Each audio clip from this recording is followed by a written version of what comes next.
Okay, let me add something else. Smart Notebook's really powerful. I really like it. You can add loads of stuff. Here's a URL. I saved that earlier. If I wanted to download YouTube videos, which I normally do, I can just click on this link here. Ta-da! And hopefully it should open somewhere. There you go. That's, this is the site I normally use to download YouTube videos. The reason I put this in as a link, by the way, is that if you are going to go and teach in schools, often YouTube's blocked. You might be thinking, I'm going to show a video in my lesson, you know, as a starter or something to discuss.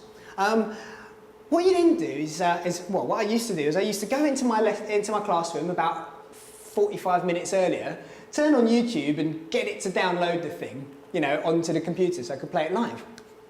Problem with that is if YouTube's blocked or if the connection's really slow, your video will never come down and your whole lesson's going to break.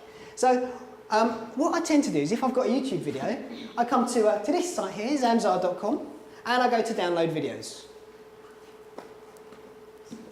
I then stick in the YouTube link in here, and I convert file to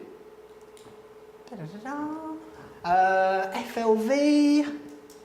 Convert file to FLV, which is a video format, that one there. The reason I convert it to FLV is because FLV is really small. FLVs are flash video players, flash videos, and Smart Notebook's very good at handling flash. All of the, you know, that Macbeth activity I showed you earlier, that's flash. So if you can code in flash, then you can write stuff for Smart Notebook. But yeah, I normally save things as FLV because it handles them really well. So here's one I made earlier.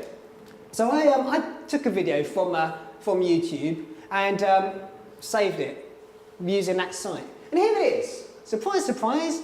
If I want to put a video in, I just drag it and drop it. And here it is.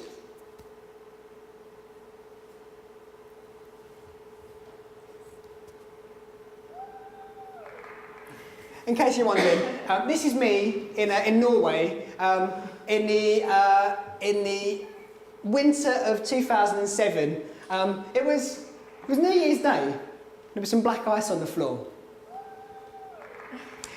The pops at the end are fireworks going off, and they were timed like perfectly so that when I got to the end of my slide, there was like fireworks going off, and it was whoa. Anyway, that was pretty nifty.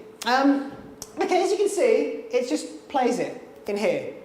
The nice thing about it though is, like every object in Smart Notebook, it comes with the same handles. So if I want, I can resize this to take up a lot more of the screen.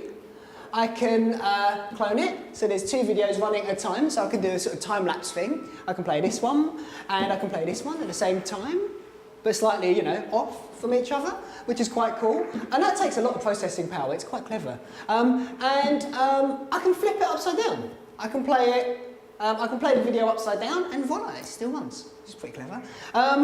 So all the options are available to me. And in case you're thinking, what? Why would you want to play a video upside down? I've played many videos upside down. I taught physics for 4 years, and I used to have a basketball shot. And a basketball kind of does this. And any of you who've studied maths to any level will know that that's a parabola. So what I used to do is I used to take my video, play it upside down, draw a curve, delete the video, and talk about squares and stuff. And it worked. It was a pretty neat lesson. But it's cool for people to be able to, you know, for students to be able to see where real life and maths come together.